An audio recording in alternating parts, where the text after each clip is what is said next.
السلام علیکم ورحمۃ اللہ وبرکاتہ۔ قصص الانبیاء میں آج جن نبی کا قصہ بیان کیا جائے گا وہ ہیں حضرت یونس علیہ السلام۔ حضرت یونس علیہ السلام کی قوم وہ منفرد قوم ہے جس پر عذاب الہی نازل ہوا تو اس نے توبہ کر لی، لہٰذا عذاب الہی ان سے دور کر دیا گیا۔ ارشاد باری تعالیٰ ہے، پھر کوئی بستی ایسی کیوں نہ ہوئی کہ ایمان لاتی تو اسے اس کا ایمان نفع دیتا، سوائے یونس کی قوم کے۔ جب وہ ایمان لائی تو ہم نے دنیا کی زندگی میں ان سے ذلت کا عذاب دور کر دیا اور ایک مدت تک فوائد دنیا سے ان کو بہرہ مند رکھا۔ حضرت یونس علیہ السلام قوم سے مایوس ہو کر علاقہ چھوڑ گئے تو اللہ تعالیٰ نے انہیں مچھلی کے پیٹ میں قید کر دیا۔ اس وقت یونس علیہ السلام نے اپنی غلطی کا اعتراف کرتے ہوئے نجات کی التجا کی۔ ارشاد باری تعالیٰ ہے، اور ذوالنون یعنی مچھلی والے کو یاد کرو جب وہ اپنی قوم سے ناراض ہو کر غصے کی حالت میں چل دیے اور خیال کیا کہ ہم ان پر قابو نہیں پا سکیں گے۔ آخر اندھیرے میں اللہ کو پکارنے لگے کہ تیرے سوا کوئی معبود نہیں، تو پاک ہے اور بے شک میں قصوروار ہوں۔ تو ہم نے ان کی دعا قبول کر لی اور ان کو غم سے نجات بخشی، اور ایمان والوں کو ہم اسی طرح نجات دیا کرتے ہیں۔ اللہ تعالیٰ نے آپ کی پکار کو قبول کیا اور آپ کو قید سے نجات دے دی۔ ارشاد ربانی ہے، اور بے شک یونس بھی پیغمبروں میں سے تھے، جب بھاگ کر بھری ہوئی کشتی میں پہنچے سو اس وقت کرا ڈالا گیا تو انہوں نے زک اٹھائی، پھر مچھلی نے ان کو نگل لیا اور وہ اپنے آپ کو ملامت کرنے لگے۔ پھر اگر وہ اللہ کی پاکیزگی بیان نہ کرتے تو اس روز تک اسی کے پیٹ میں رہتے جبکہ لوگ دوبارہ زندہ کیے جائیں گے۔ پھر ہم نے ان کو جبکہ وہ بیمار تھے فراخ میدان میں ڈال دیا اور ان پر کدو کا درخت اگایا اور ان کو 1,00,000 یا اس سے زیادہ لوگوں کی طرف پیغمبر بنا کر بھیجا تو وہ ایمان لے آئے، لہٰذا ہم بھی ان کو ایک وقت مقررہ تک فائدہ دیتے رہے۔ ایک اور مقام پر اللہ تعالیٰ فرماتے ہیں، سو اپنے پروردگار کے حکم کے انتظار میں صبر کیجئے اور مچھلی کا لقمہ ہونے والے یونس علیہ السلام کی طرح نہ ہونا کہ انہوں نے اللہ کو پکارا اور وہ غم و غصے میں بھرے ہوئے تھے۔ اگر تمہارے پروردگار کی مہربانی ان کی یاوری نہ کرتی تو وہ چٹیل میدان میں ڈال دیے جاتے اور ان کا حال ابتر ہو جاتا۔ پھر پروردگار نے ان کو برگزیدہ کر کر نیکوکاروں میں شامل کر لیا۔ مفسرین بیان کرتے ہیں کہ اللہ تعالیٰ نے یونس علیہ السلام کو موصل کے علاقے میں نینوا والوں کے پاس مبعوث فرمایا۔ آپ نے انہیں اللہ کی طرف بلایا، انہوں نے آپ کی تکذیب کی اور کفر و عناد پر اڑے رہے۔ جب اسی طرح ایک طویل مدت گزر گئی تو یونس علیہ السلام بستی سے نکل گئے اور لوگوں کو فرما گئے کہ 3 دن کے بعد ان پر عذاب آ جائے گا۔ متعدد صحابہ کرام اور تابعین سے منقول ہے کہ جب حضرت یونس علیہ السلام باہر تشریف لے گئے تو قوم کو یقین ہو گیا کہ اب عذاب ضرور نازل ہوگا۔ اس وقت اللہ تعالیٰ نے ان کے دلوں میں توبہ کی طرف توجہ پیدا کر دی۔ انہیں اپنے نبی کے ساتھ بدسلوکی پر ندامت محسوس ہوئی، چنانچہ انہوں نے پھٹے پرانے کپڑے پہن لیے، جانوروں کے بچوں کو ان کی ماؤں سے الگ کر دیا، پھر وہ رو رو کر عاجزی کے ساتھ اللہ سے دعائیں مانگنے لگے۔ مرد بھی روتے، عورتیں بھی روتی، بچے بھی روتے اور مائیں بھی روتی، اونٹ بھی بربلاتے تھے، ان کے بچے بھی، گائیں بھی رامتی تھیں، بچھڑے بھی، بکریاں بھی میمناتی تھیں اور میمنے بھی۔ یہ بہت رکت آمیز منظر تھا۔ چنانچہ اللہ تعالیٰ نے اپنی قدرت اور رحمت سے ان پر سے وہ عذاب ٹال دیا جو ان کے سروں پر منڈلا رہا تھا۔ اسی لیے اللہ تعالیٰ نے فرمایا ہے، پس کیوں نہ کوئی بستی ایمان لائی کہ اس کا ایمان لانا اس کے لیے نافع ہوتا۔ یعنی گزشتہ اقوام میں کوئی ایسی بستی کیوں نہ پائی گئی جو پوری کی پوری ایمان لے آتی۔ معلوم ہوا کہ ایسا نہیں ہوا، بلکہ ایسا ہوا جیسے اللہ تعالیٰ نے فرمایا ہے، اور ہم نے کسی بستی میں کوئی ڈرانے والا نہیں بھیجا مگر وہاں کے خوشحال لوگوں نے کہا کہ جو چیز تم دے کر بھیجے گئے ہو ہم اس کے قائل نہیں۔ آگے اللہ تعالیٰ فرماتے ہیں، پھر کوئی بستی ایسی کیوں نہ ہوئی کہ ایمان لاتی تو اسے اس کا ایمان لانا نفع دیتا، سوائے یونس کی قوم کے۔ جب وہ ایمان لے آئی تو ہم نے رسوائی کے عذاب کو دنیاوی زندگی میں ان پر سے ٹال دیا اور ان کو ایک خاص وقت کے لیے زندگی سے فائدہ اٹھانے کا موقع دیا، یعنی وہ سب کے سب ایمان لے آئے۔ جب یونس علیہ السلام اپنی قوم کی وجہ سے دل برداشتہ ہو کر روانہ ہو گئے تو سمندر میں سفر کرنے کے لیے ایک کشتی میں سوار ہوئے۔ کشتی لہروں میں ڈگمگانے اور ہچکولیں کھانے لگی اور قریب تھا کہ ڈوب جائے۔ چنانچہ مسافروں نے مشورے سے یہ طے کیا کہ قرآن اندازی کریں اور جس کا نام قرآن نکلے اسے کشتی سے سمندر میں پھینک کر بوجھ کم کر دیا جائے۔ جب انہوں نے قرآن ڈالا تو قرآن میں اللہ کے نبی حضرت یونس علیہ السلام کا نام نکلا۔ لوگ حضرت یونس کے زہد و تقوی سے واقف تھے، انہوں نے آپ کو دریا میں پھینکنا پسند نہ کیا۔ انہوں نے دوبارہ قرآن ڈالا تو پھر آپ کا نام نکل آیا۔ آپ نے چھلانگ لگانے کا ارادہ کیا تو مسافروں نے پھر آپ کو منع کر دیا۔ انہوں نے تیسری بار قرآن ڈالا، تب بھی آپ کا نام نکلا، کیونکہ اللہ تعالیٰ کی خاص مشیت یہی تھی۔ ارشاد باری تعالیٰ ہے، اور بلا شبہ یونس نبیوں میں سے تھے۔ جب وہ بھاگ کر بھری کشتی میں پہنچے اور پھر قرآن اندازی ہوئی تو یہ مغلوب ہو گئے، سو انہیں مچھلی نے نگل لیا اور وہ خود اپنے آپ کو ملامت کرنے لگے۔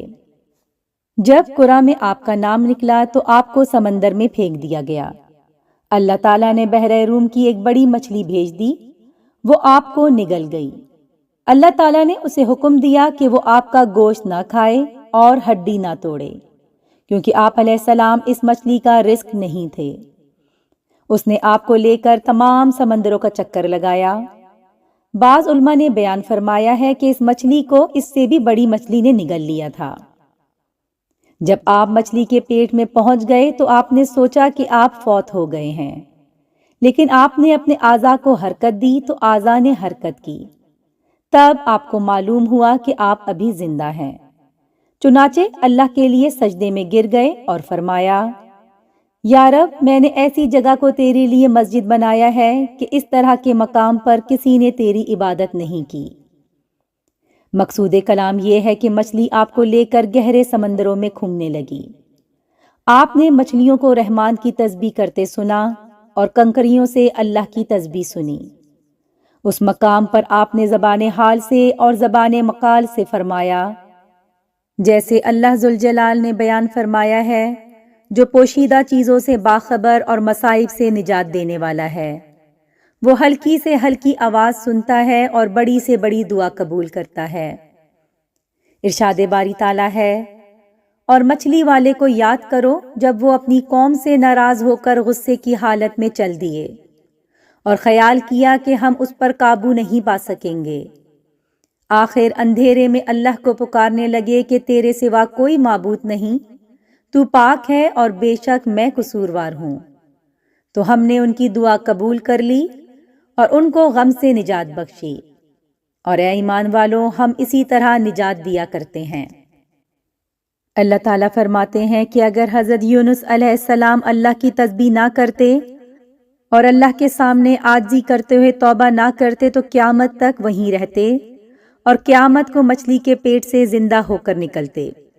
حضرت ابو ہریرہ رضی اللہ عنہ کی روایت سے حدیث بیان کی جاتی ہے کہ رسول اللہ صلی اللہ علیہ وآلہ وسلم نے فرمایا، جب اللہ تعالیٰ نے یونس علیہ السلام کو مچھلی کے پیٹ میں قید کرنے کا ارادہ فرمایا تو اللہ نے مچھلی کو وحی کی، اسے لے لو لیکن اس کا گوشت زخمی نہ کرنا اور ہڈی نہ توڑنا۔ مچھلی نے یونس علیہ السلام کو اٹھا کر سمندروں کا چکر لگایا۔ یونس علیہ السلام نے سمجھا کہ وہ فوت ہو گئے ہیں، پھر اپنا سر ہلایا تو محسوس کیا کہ وہ زندہ ہیں۔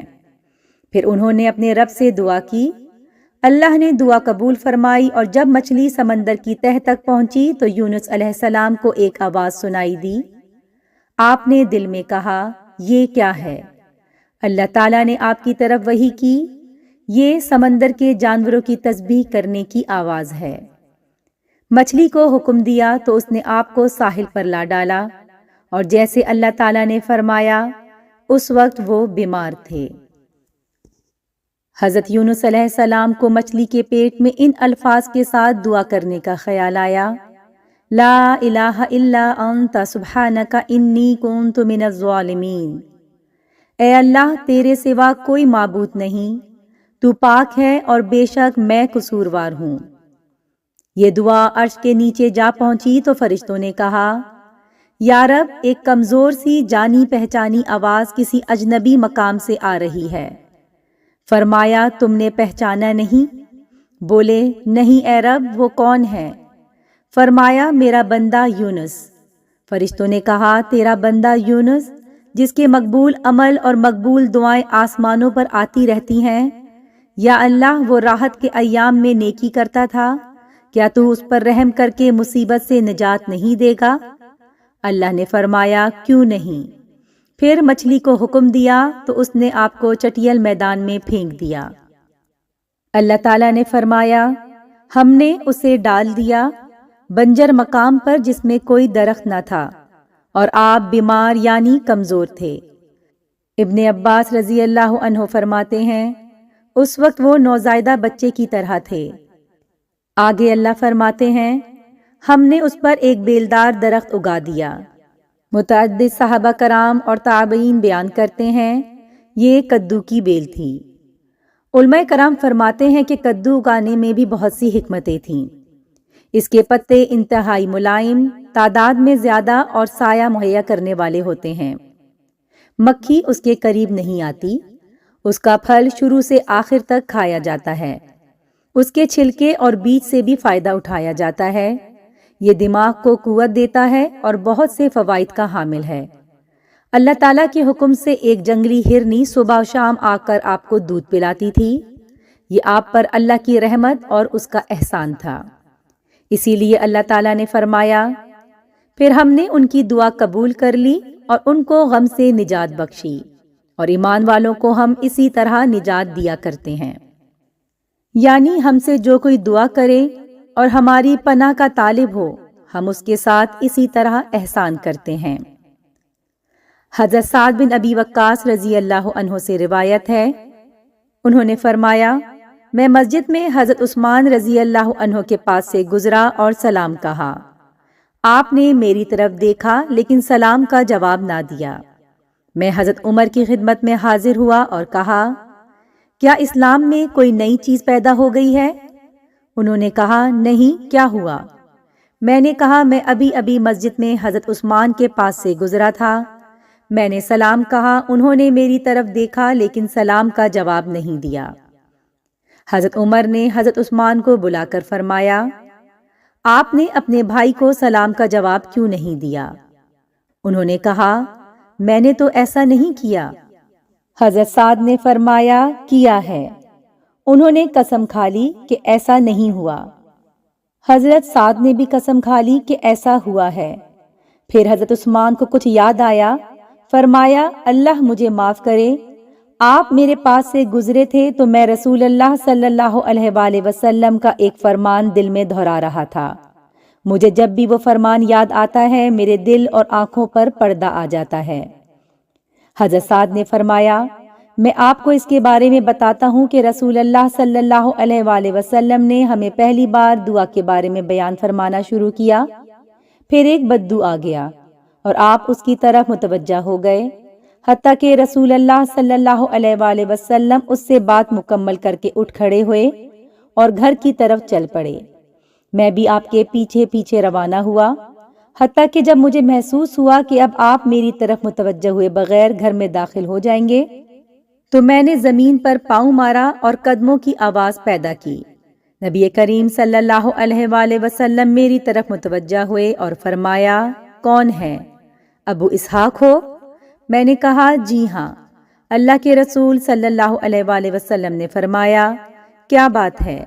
میں نے کہا: قسم ہے اللہ کی، اور تو کوئی بات نہیں، لیکن آپ نے ایک دعا کا ذکر کیا تھا، پھر وہ بدو آ گیا اور آپ اس کے ساتھ بات کرنے میں مشغول ہو گئے۔ آپ نے فرمایا: ہاں، وہ ذوالنون یعنی یونس علیہ السلام کی دعا ہے جو آپ نے مچھلی کے پیٹ میں مانگی تھی۔ لا الہ الا انت سبحانک انی کنت من الظالمین۔ اے اللہ، تیرے سوا کوئی معبود نہیں، تو پاک ہے اور بے شک میں قصوروار ہوں۔ جو مسلمان کسی بھی معاملے میں اپنے رب سے ان الفاظ کے ساتھ دعا کرتا ہے، اللہ تعالیٰ اس کی دعا قبول فرماتا ہے۔ حضرت یونس علیہ السلام کے واقعے سے ہمیں یہ درس ملتا ہے کہ اللہ تعالیٰ پر ایمان لانا اور اس سے اپنے گناہوں کی توبہ بخشش طلب کرنا ہر قسم کے مصائب سے نجات کی کنجی ہے۔ لہٰذا ہر تکلیف، دکھ، پریشانی اور مصیبت میں اللہ رب العالمین کو پکارنا اور اسی سے التجا کرنا چاہیے۔ حضرت یونس علیہ السلام اہل عراق کے ایمان سے مایوس ہو کر انہیں عذاب الہی کی دھمکی دے کر نکلے تو اللہ تعالیٰ کی اجازت نہ ہونے کی وجہ سے مشکل کا شکار ہو گئے۔ اللہ تعالیٰ نے آپ کو بلا اجازت علاقہ چھوڑنے پر مچھلی کے پیٹ میں قید کر دیا۔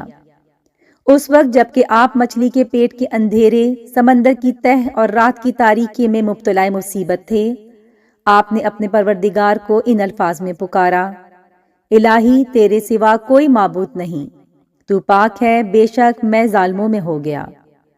ادھر آپ نے اپنی غلطی کا اعتراف کر کے اپنے رب کو مدد کے لیے پکارا، ادھر ارحم الراحمین نے اپنے بندے کی گریہ زاری کو قبول فرما کر نجات کا بندوبست فرمایا۔ اللہ تعالیٰ نے ارشاد فرمایا: تو ہم نے اس کی پکار سن لی اور اسے غم سے نجات دے دی، اور ہم ایمان والوں کو اسی طرح بچا لیا کرتے ہیں۔ دوسری طرف قوم نے عذاب الہی کو حسب وعدہ آتے دیکھا تو ساری قوم بچوں، عورتوں، ضعیفوں اور مویشیوں سمیت کھلے میدان میں جمع ہو گئے۔ سب نے مل کر اپنے گناہوں کی رو رو کر معافی مانگی، خوب گریہ زاری کی اور اپنے رب سے نہایت عجز و انکساری کا اظہار کیا۔ اس پر اللہ تعالیٰ نے ان سے عذاب کو ٹال دیا۔ اللہ تعالیٰ فرماتے ہیں: چنانچہ کوئی بستی ایمان نہ لائی کہ ایمان لانا اس کے لیے نافع ہوتا، سوائے یونس کی قوم کے۔ جب وہ ایمان لے آئے تو ہم نے رسوائی کے عذاب کو دنیاوی زندگی میں ان سے ٹال دیا اور ان کو ایک خاص وقت تک کے لیے زندگی سے فائدہ اٹھانے کا موقع دیا۔ آج مسلمان بحیثیت ایک قوم کے جن مصائب، شدائد، دکھوں اور کفار کے شکنجہ ظلم میں آئے ہوئے ہیں، ان سے نجات کے لیے سب کو مل کر اپنے ایمان کی تجدید کرنا چاہیے۔ اپنے رب سے توبہ استغفار کر کے اس سے اپنے تعلق کو مضبوط بنانا چاہیے۔ نبی کریم صلی اللہ علیہ وآلہ وسلم کا ارشاد گرامی ہے: جو شخص لا الہ الا انت سبحانک انی کنت من الظالمین کے ساتھ اپنے کسی معاملے، مصیبت یا دکھ سے نجات کے لیے دعا مانگے گا، اللہ تعالیٰ اسے قبول فرمائے گا۔ حضرت یونس علیہ السلام کے قصے سے داعیان اللہ کو صبر و ثبات اور عزم و حوصلے کا درس ملتا ہے۔ داعیان توحید و رسالت کو یہ درس ملتا ہے کہ انہیں ہمیشہ ثابت قدم رہتے ہوئے اپنا مشن جاری رکھنا چاہیے، جلد بازی اور عجلت سے مکمل اجتناب کرنا چاہیے۔ اگر وقتی طور پر لوگ دعوت توحید کو قبول نہ کریں، ایمان باللہ کی طرف راغب نہ ہوں یا داعیان کے ساتھ تعاون اور ان کی تائید نہ کریں تو انہیں دل برداشتہ نہیں ہونا چاہیے، نہ انہیں میدان دعوت سے فرار کا سوچنا چاہیے، بلکہ اس مشن کے لیے ہر قسم کی تکلیف کو باعث اجر سمجھتے ہوئے قبول کرنا چاہیے۔ اللہ رب العزت اپنے پیارے نبی حضرت محمد صلی اللہ علیہ وآلہ وسلم کو تسلی دیتے ہوئے فرماتے ہیں: پس اے پیغمبر، تم ایسا صبر کرو جیسے عالی ہمت رسولوں نے کیا، اور ان کے لیے عذاب طلب کرنے میں جلدی نہ کرو۔ یعنی آپ اہل مکہ کی تکالیف کو خندہ پیشانی سے برداشت کریں اور ان کے لیے عذاب الہی کا سوال نہ کریں۔ اس میں اہل ایمان اور داعیان کے لیے بھی صبر و تحمل اور ہمت و برداشت کا درس ہے کہ وہ بھی میدان دعوت میں اسی اسوہ حسنہ سے رہنمائی لیں۔ امید کرتی ہوں آج کی ویڈیو آپ کو پسند آئی ہوگی۔ نیکسٹ ویڈیو میں انشاءاللہ پھر ملاقات ہوتی ہے، جب تک کے لیے اللہ حافظ۔